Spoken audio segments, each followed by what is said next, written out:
Who's my favourite emperor? That's right. That's why I didn't call my son Trajan, either of them. Or Optimus Princeps for that matter. Well, remember this, the title of this course is technically Roman architecture, but I want to give you more Roman art. This is mainly because none of these archaeology students have had any classes in Roman art and architecture, so it's very much on that introductory level. Not too hard for you, is it? Okay, all right. Want me to make it harder? No, okay. I know you don't want me to make it harder, do you? Right, okay. So, it's Roman architecture. Now, I won't be going into the provinces as much as I would like to do. Those of you who fail this course, it's amazing you get everybody's attention when you say that word fail. Those of you who fail this course, I hope you don't, the next time I do it, then I'll be able to restructure it in a slightly more proper fashion and do a bit more about the provinces as well. Well, what we're looking at today is really the architecture and relief sculpture at the time of the Emperor Trajan, who, as some of you have guessed, or may well know, happens to be my favourite emperor. I found a better translation of this particular inscription, but just to remind you, the dedication on Trajan's column reads, Senatus Populusque, blah, blah, blah. This was built by order of the Senate and people of Rome for Trajan, and to demonstrate the great height of the hill, an area of land that was removed for these great works. The great works being the actual forum and the basilica as well. So the thing is that the construction, the building of Trajan Forum required the removal of a piece of land, a hill, a ridge of land that ran from the Caelian hill to the Capitoline hill, and this must have been 38 metres high or so. Caelian, Quirnal hill, not Caelian hill. Now, this is the Quirnal hill up here, and basically the hill slope, all this big ridge of land was taken off to allow the construction of the forum there. Now, what that meant was that they left, in effect, a steep slope on the other side of the forum, on the side of the Quirnal hill. And either Apollodorus, the man who built the forum, or some other architect pointed out, well, if we don't do anything about this, we'll have a landslip in heavy weather, rainy weather, or an earthquake, and this hill will slide down and smash into the side of the forum. So we have to come up with a solution, and the solution they came up with was this brick structure here. It's very much an utilitarian building. It's a functional building. It's not decorative. It's something that was built to be used, rather like a lot of the buildings in this university. They're just basically utilitarian buildings. For a long time, it was believed to be a market structure of some kind. It may have been. And this is why we know it as Trajan's Markets. It's been known as Trajan's Markets for a very long time. Well, as with some other buildings of the classical period in Rome, it survives in pretty good form, basically because it was incorporated into a private palace in the medieval and Renaissance period. This tower here was built in 1200. As part of the fortification of this area. It later became a convent, and then I think it was Mussolini kicked the women out of the convent and restored it so that we can actually go in to see it.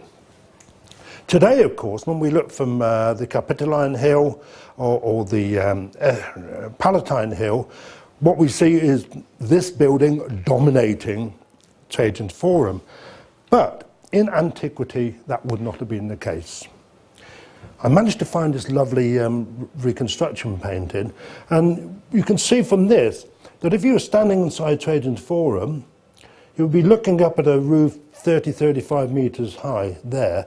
You might just about be able to see the top of the Trajan's Market complex from the far side, the south side of the Forum. In other words, the Trajan's Markets wouldn't have been visible really from the Forum. But the complex itself, as is indicated, is terraced into a hillside. This is the Quirinal Hill here, and it originally ran a ridge of land over across here to the Capitoline Hill and also to the Palatine Hill. And what this means is the building itself, Trajan's Market, is terraced into the hill slope. But remember, it's basically a buttress. In other words, what it's doing is holding up the hill slope, preventing it from sliding. The hill slope originally would have been something like that. Trajan's Forum, the exedra comes out to there. So heavy rain, earthquake, this could have easily slipped down like that and damaged the Forum. So that's why you have this terrace structure there. The basic design of it, of course, is based around the curve of the north exedra of Trajan's Forum. But the interesting thing is the centre of the curve for Trajan's Market doesn't correspond to the centre of the curve for the exedra. So it's almost as if it's been added as an afterthought. Somebody thought, oh, perhaps you better do this. It wasn't part of the original design, so we can't, it may have been the work of Apollodorus, but we can't actually say. You've got essentially a complex of 3 stories in a hemicycle, a semicircle here. You've got a dividing street, the Via Bibliotheca, which goes down like that. And then you've got another series of buildings, more square on, again going up to at least 3 stories with a basement level, so possibly 4 stories altogether. Well, the facade this is looking across from recent excavations on the Forum Transitorium. As you can see, you've got this big circular curving facade. We're missing the top floor level there, but you can see more or less what we've got, this lovely semicircular facade.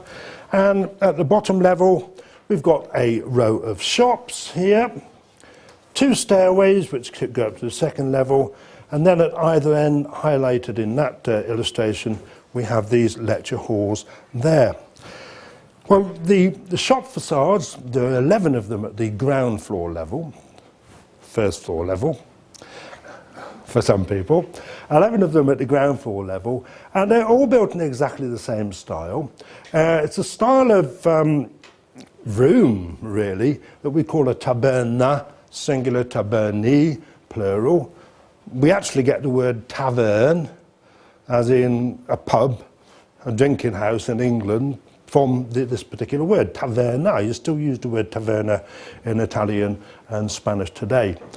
And you can see it's all brick built, concrete, with stone facing for the doorways, each one originally with a small window at the top there. These could be shops, they could be offices. We can't say exactly what they were used for originally. So you've got that wonderful sort of semicircular facade of these shops here, the stairways going up on either side in between the ground floor facade and the lecture halls, which take you up to a corridor, a barrel vaulted corridor on the 1st floor, where you've got exactly the same type of taberna structure. So this is one of those on the 1st floor level. Much better preserved. You can see the window opening more clearly in that particular slide there. The really fascinating thing about this is that the corridor has got 26 or so windows. And they're done in a very decorative style, using triangular pediments and half pediments and lunate or semicircular pediments. And they're done in very carefully made brickwork. So you can see this is what we would call a broken pediment. It goes up to there, stops, starts, then goes down there. We've got a lunate pediment there, another broken pediment and so forth. This detail again is showing you one of these triangular pediments. It's incredibly well made brickwork, so finely made that this was meant to be seen. This was never covered with stucco or plaster. So we're going back to this older idea that we see, for example, in the Castra Praetoria of Tiberius. Opus testaceum, brickwork, which is meant to be seen. It's not meant to be covered up. The architect's taken a joy in the use of the brickwork in many ways. Well, the staircases continue from this level. Oh, even better closed up. Didn't realise I had that one. The staircases continue from that level up to the third floor. The third floor, or second floor, we'll all get very confused at the beginning. I'll try to remember just to do English. Okay, sorry. The second floor level, here you've got, originally there would have been another barrel vaulted corridor, probably with the same series of windows there, so you would have been able to look over towards Trajan's Forum, but you wouldn't be able to see in it. And then you had another row of shops, 10 shops, 10 taberna, but the taberna on this side face on to the street on the other side, the Via Bibratica. Via Bibratica, this is a name that we know of for this street from the medieval period. It actually runs down the Quirinal Hill, goes round a corner, and as you can see, actually goes down the hill like this. Bibratica. Most textbooks, being written for nice, well-behaved undergraduate students, will explain this as a pepper street from biber. But biber is to drink as well, so this is drinking street. So that's probably the original meaning, that this was a street full of bars in the medieval period, rather than a street where pepper was sold. Pepper was a very expensive commodity in the medieval period. On the other side of the Via Bibratica, you've got these wonderfully preserved buildings, and I mean, they are standing to their original height, with a few bits and pieces. Don't know why that slide is there. But you can see this is all Roman brickwork, certainly up to about that level. This may have been reconstructed. So you've got this semi-basement level here, and then this series of rooms going up on 3 levels behind that. Here's the Via Bibratica curving down towards the west, like this. This is looking back up to what we were just looking at, these beautiful travertine doorways.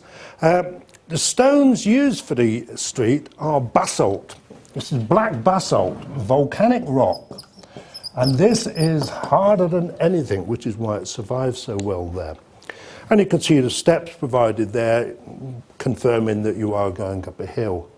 But I want you to notice these little curves there, because originally it's quite clear that the rooms on the first floor level had balconies. These are what remain of the balconies that would have sat out in the front of these rooms. They're exactly the same design, same shape as the ones we see on the ground floor in the facade, the first floor and the second floor in the facade. They're just basically taberna-type buildings. There's no real difference in size at all from one section to another. Well, that street ends like this now. The modern road level, as you can see, is actually up there. So quite a lot of material has been removed. This big piece of seemingly black stone is part of a grey marble column that must have come from Trajan's temple. And I often think it must be really nice to be living, just there, just to be able to look out the window down on that beautiful little street. Well, here's the Via Bibratica, and we've got this whole series of buildings on the other side we've just been looking at. But the real fantastic part of the whole complex is this part here. It's called the aula, which just means a hall. We don't know what the original name for any of this complex was.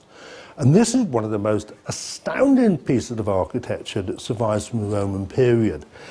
Especially astounding when you think this is utilitarian, it's functional. It's not specifically decorative or anything like that. Well, the aula consists of a series of rooms at ground floor level, cut into the hillside, as you can see here. And then you've got this terraced area cut back further into the hillside, a 2-story complex with rows of taberna on both sides. This is a view from looking at the upper level, as you can see here. Down, it gives you this general impression of what everything looks like. The ground floor taberna, even better preserved doorways, everything finely preserved. Here you can see the first floor taberna at that particular level there. Now I've put this black and white slide on because it explains better what's really remarkable about this particular structure. This is not barrel vaulted, this is cross vaulted. In other words, if you look at the vaulting from above, you would have a cross shape like this. And there are a series of 6 cross vaults altogether. You can see how they come in like that from both sides. Now see how they come out from the side of the wall. They're built on piers. No point in having columns here. Columns would just purely be decorative. And these are early flying buttresses in a sense. Now think medieval architecture. In medieval architecture, side wall of a cathedral, you've got a flying buttress that comes out like this to hold the thing up. But these are flying buttresses which are designed to support this cross vault and at the same time allow space between each cross vault behind as a light well. It's really absolutely incredible. Now look, see the way they come out? We're missing bits of stone. Originally there would have been projecting pieces of stone known as corbels, but these have gone. But what you can very clearly see is this concrete structure. The way they come out like that, they curve in to form these beautiful cross vaults. As you can see, a slide taken at a different time of the year, a different visit. But what you've got, that's really exceptional piece about this architecture, is these vaults come from what seems to be the front of the facade here, but there's a corridor left behind on both sides. Then you've got another series of tabernas, smaller, they're not so deep, and you've got these amazing light wells, these gaps above the corridor, with little arches going over like that, to allow light to come into that upper level, to allow light to go into the central part of the building. Otherwise it would have been really incredibly dark. So here we are looking from one side of the first floor and the aula over to the other side, looking between 2 of these flying buttresses, and here you have that light well type structure showing there. Here we are looking along the corridor. Here's your flying buttresses going off in that direction there, and you can see this series of arches, each with the light well coming in, and this is their function. They allow light to come into the bottom. I'm sorry about the audio-visual Sony Lumiere effect that was taking place with those rather gaudy colours down there. But you can see how these light wells work. They are absolutely exceptional. And it really makes you wonder about Roman architecture, what we've lost. And this is an exceptional building because it survives.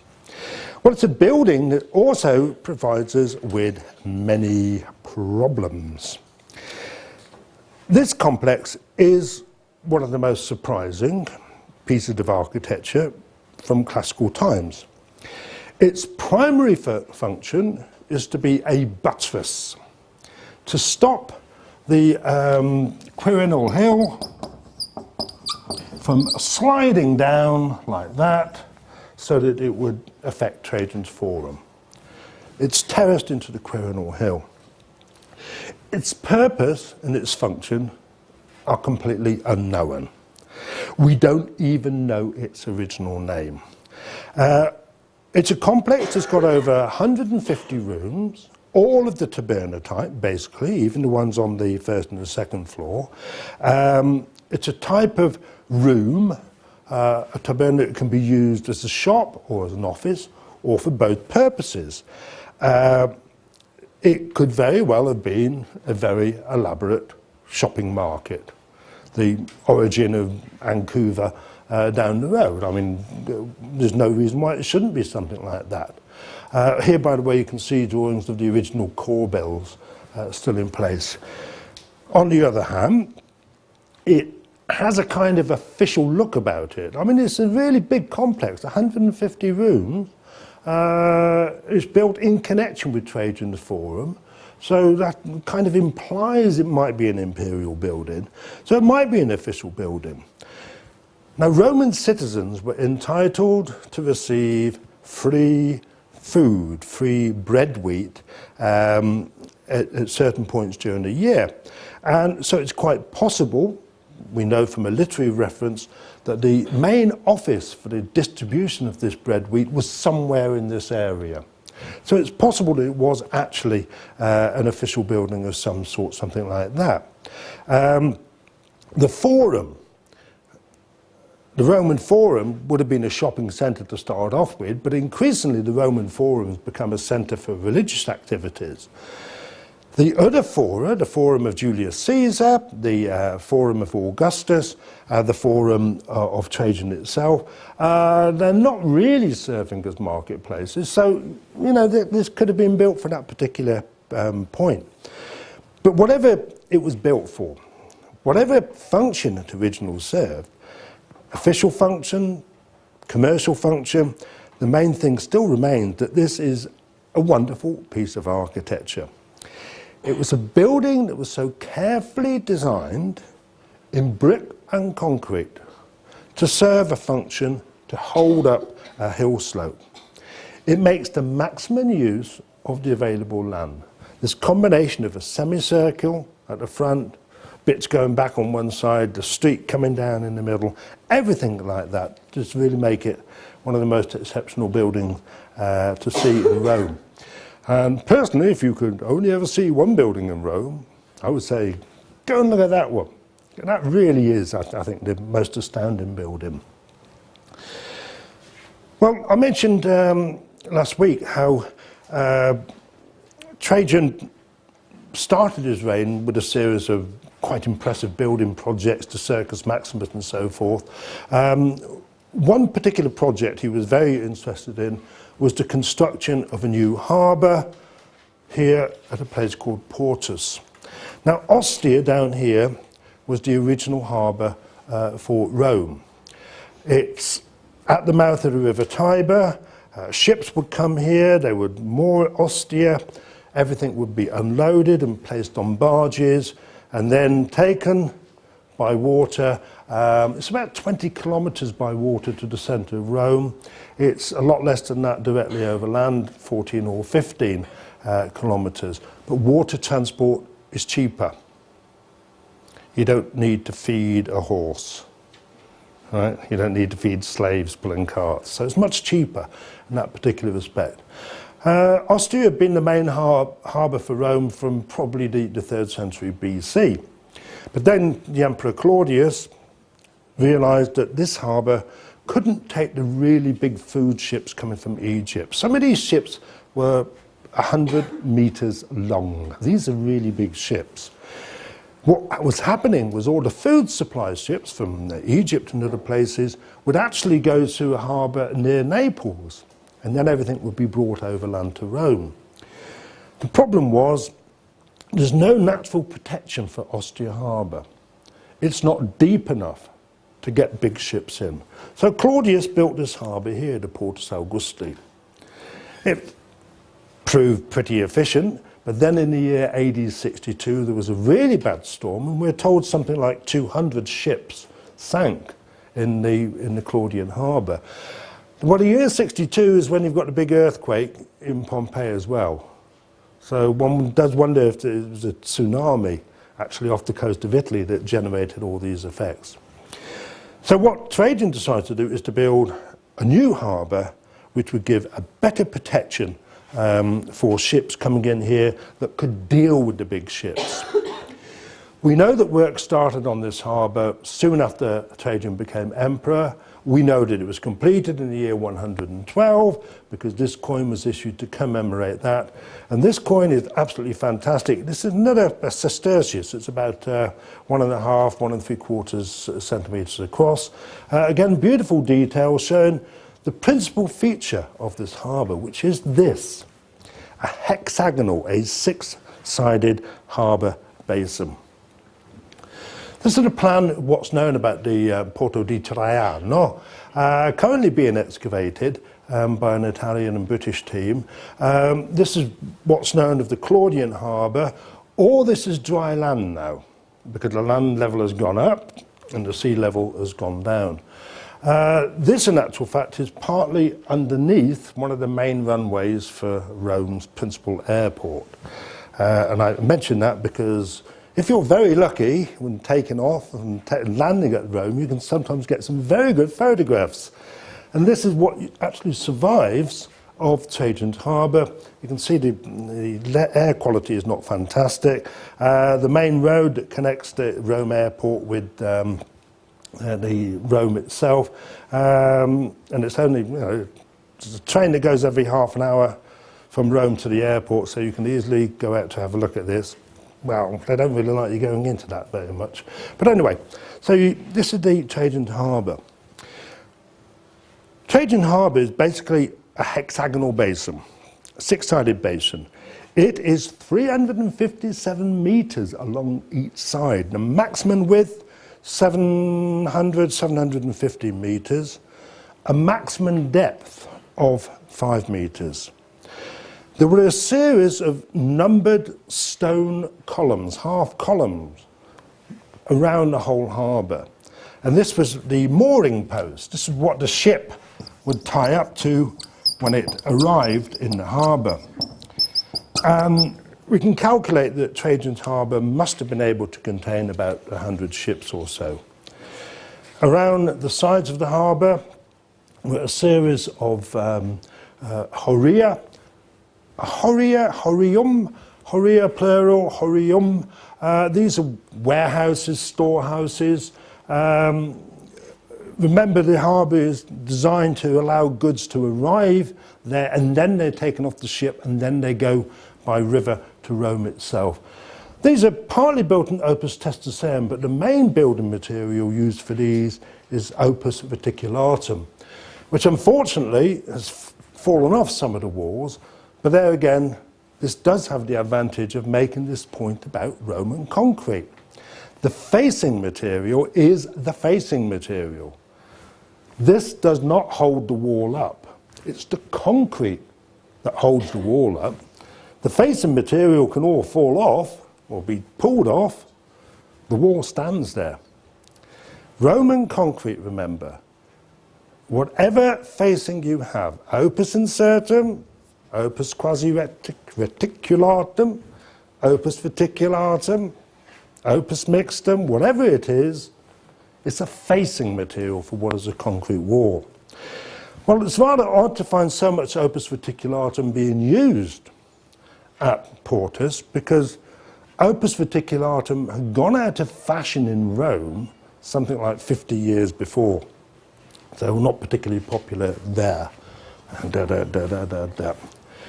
Well, as I said, if you're lucky, you get a good clear day.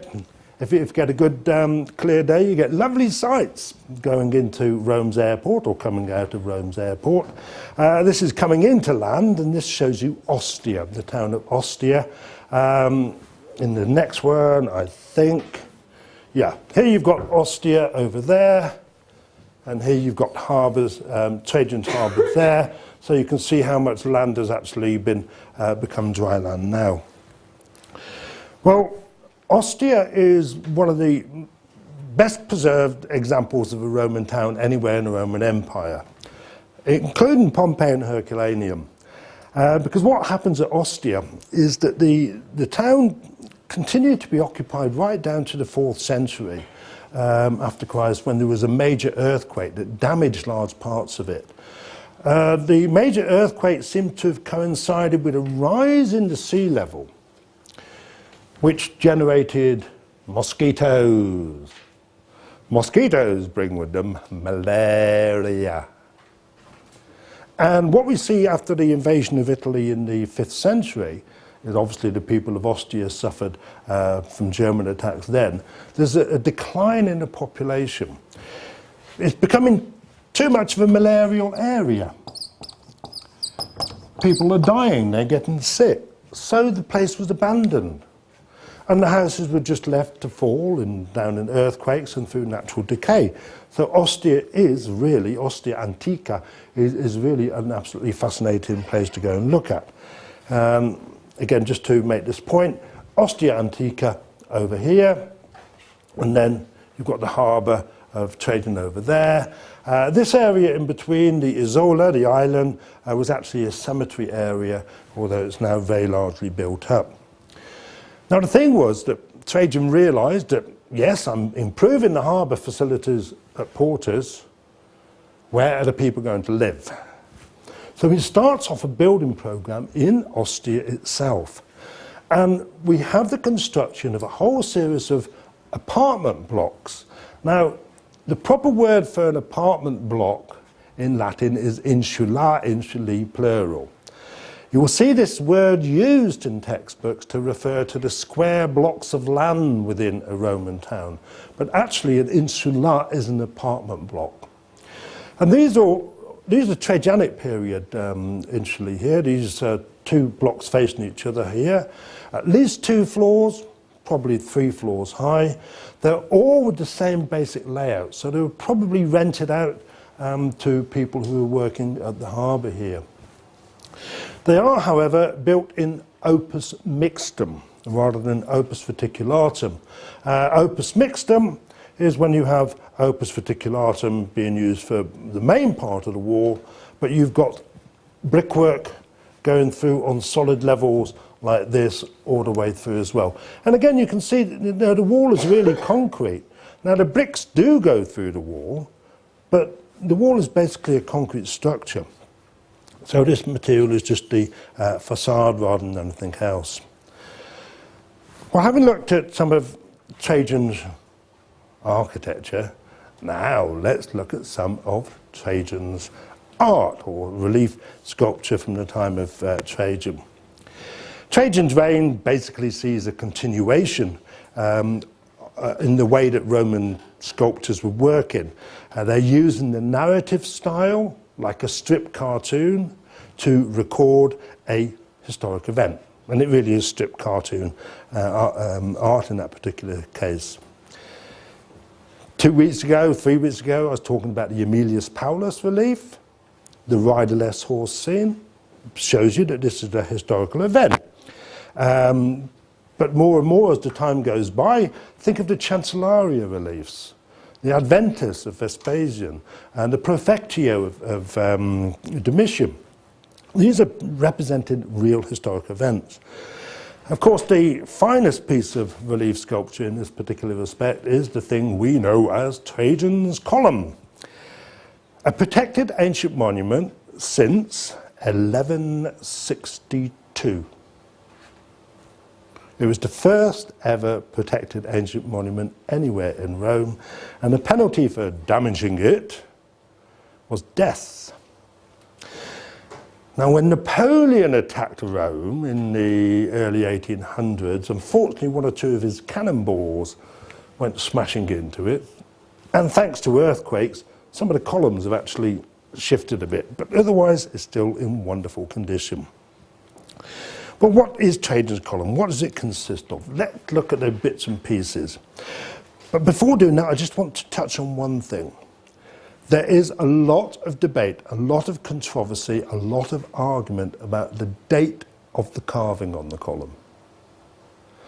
There's a very important article, which you'll be glad I won't make you read, in the Journal of Roman Archaeology, in which the author, a very respected Roman art historian, suggests that the carvings are Hadrianic in date and not Trajanic in date.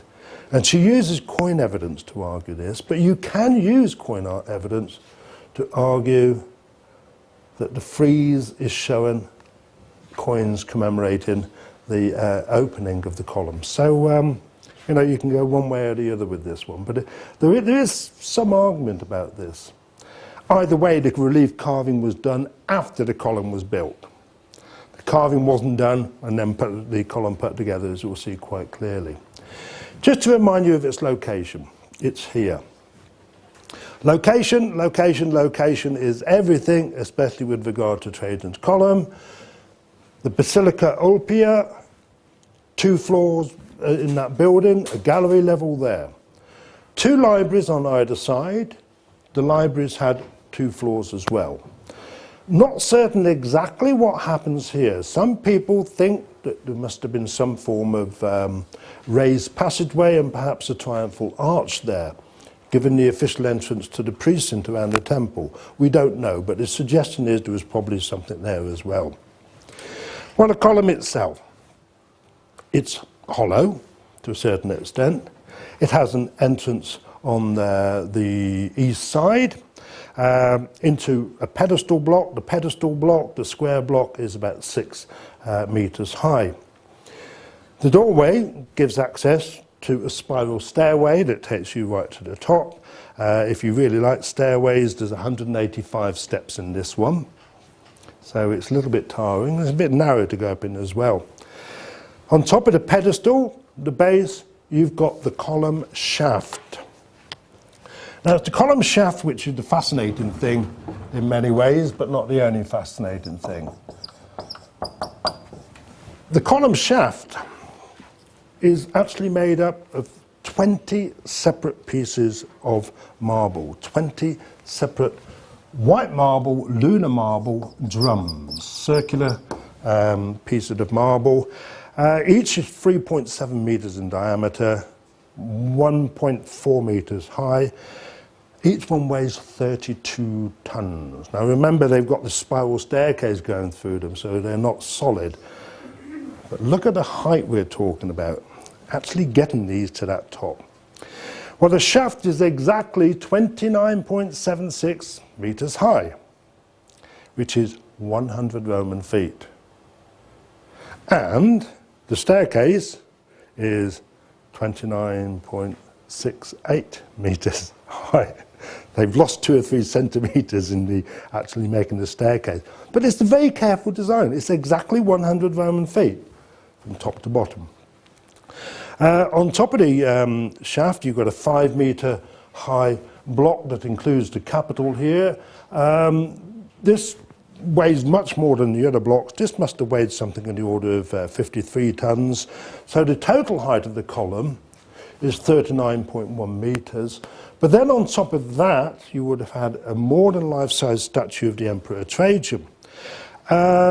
This fell down sometime in the 16th century, and it was replaced in 1587 by a statue of St. Peter, which is about 4 meters high, and we assume that the statue of Trajan would have been about the same height. Remember the inscription on the bottom? The dedication says, this shows you how high the area of land was removed for these great works. So obviously the visitor was invited to go to the top and look out from the viewing platform to actually look over the whole of the forum and that area of Rome. After Trajan died, he was actually buried in the column. The mausoleum of Augustus, the last body to go in there was of Nerva's, so there's nothing inside that. Well, the real glory of the column is, of course, its relief decoration. Starting off with the base here, which is covered with fairly standard representations of Dacian weapons and armour. The sort of thing that we see on the Arch of Tiberius at Orange. So various captured weapons, spears, shields. This is a Draco. This is actually a kind of, how can you describe it? It's a trumpet, but it's a trumpet that works only if you pull it through the air. It was something that was carried by cavalrymen, and as they galloped through the air, the wind would go through the open bronze mouth, it would create a whistling sound, and then this cloth fabric would flutter out behind. Called a Draco, as you can see here. Nothing to do with Dracula, although the words do have the same root. Scale armour worn by a Dacian there. Then you start work on the column shaft itself. Well, basically, you've got a frieze that is, if you stretch it out, it's 216 meters long. It goes 24 times around the shaft. It's got more than 2,500 figures in 155 recognized scenes. The figures in the bottom are only 90 centimeters high, but as you get closer to the top, they increase in height, so that the ones in the top are actually 1.2 meters high. The figures were originally coloured, and most of them had miniature metal weapons.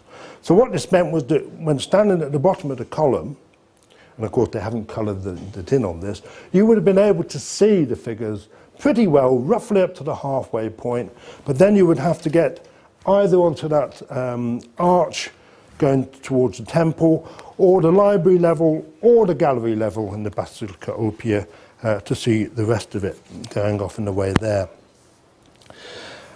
The figures are carved to a maximum depth of 5 centimetres.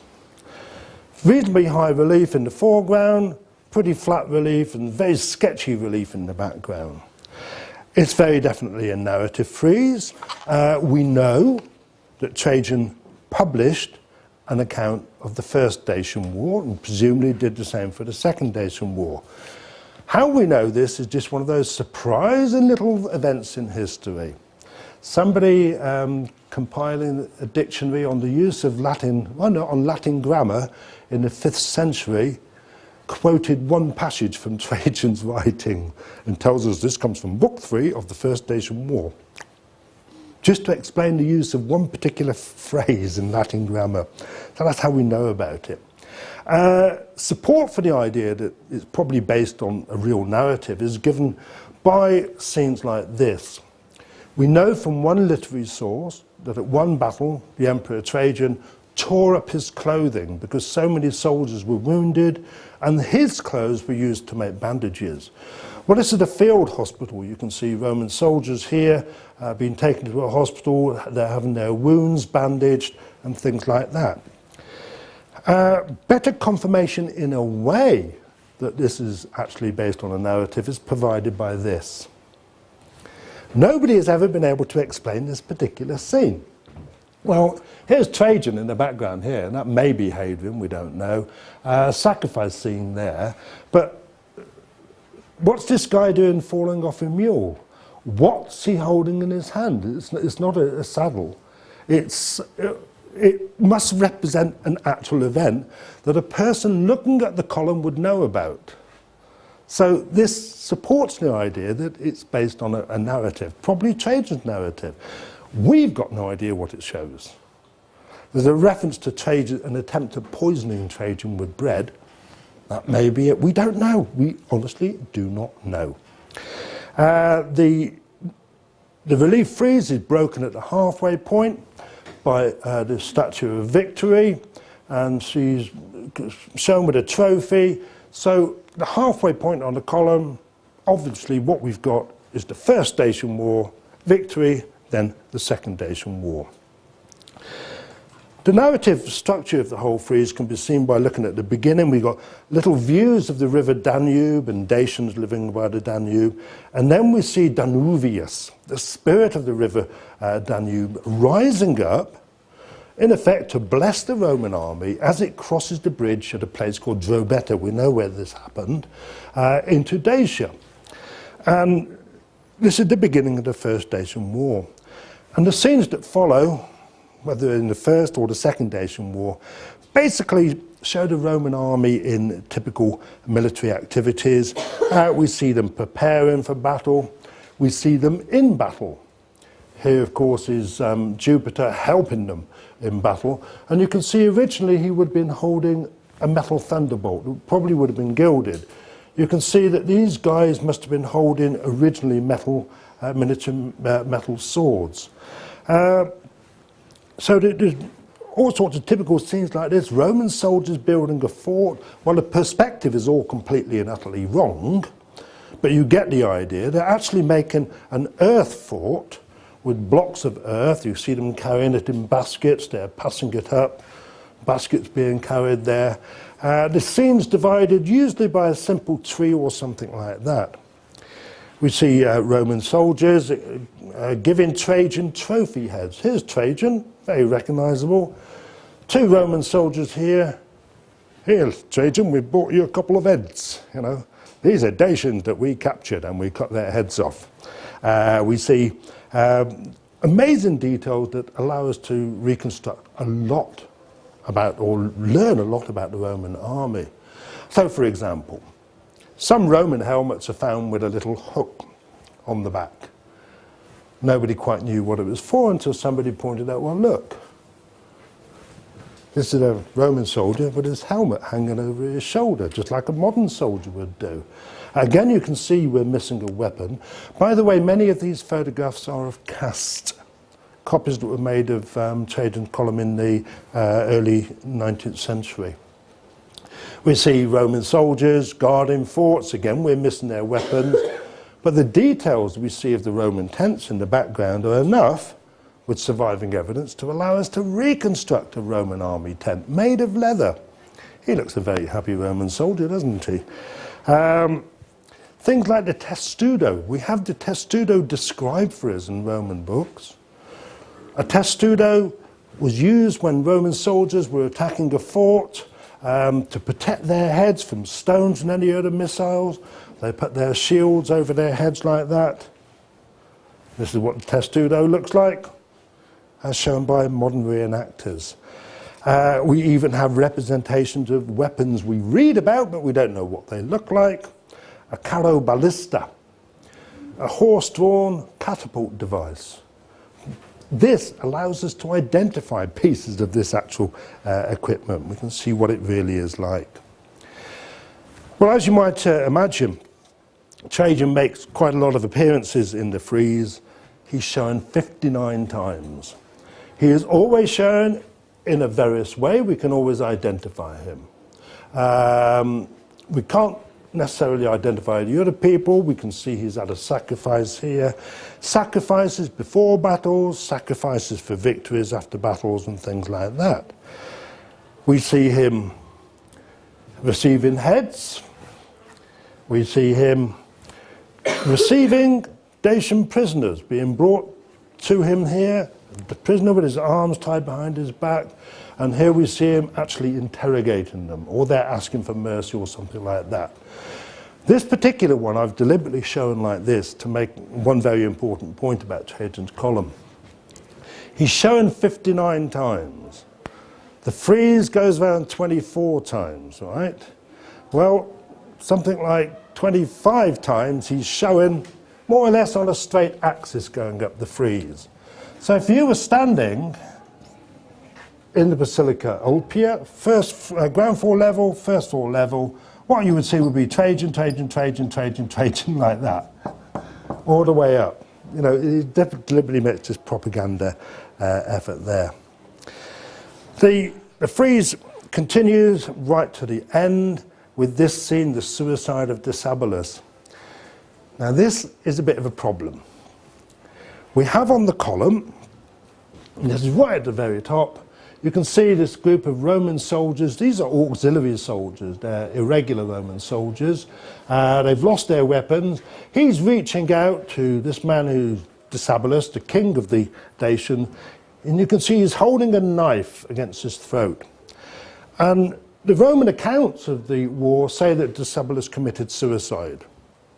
Then his head was taken to Trajan, sent back to Rome and thrown around in a forum.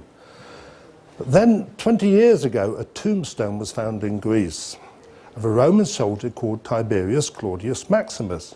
And on his tombstone, he says, "I am the man who was personally congratulated by the Emperor Trajan for capturing Decebalus."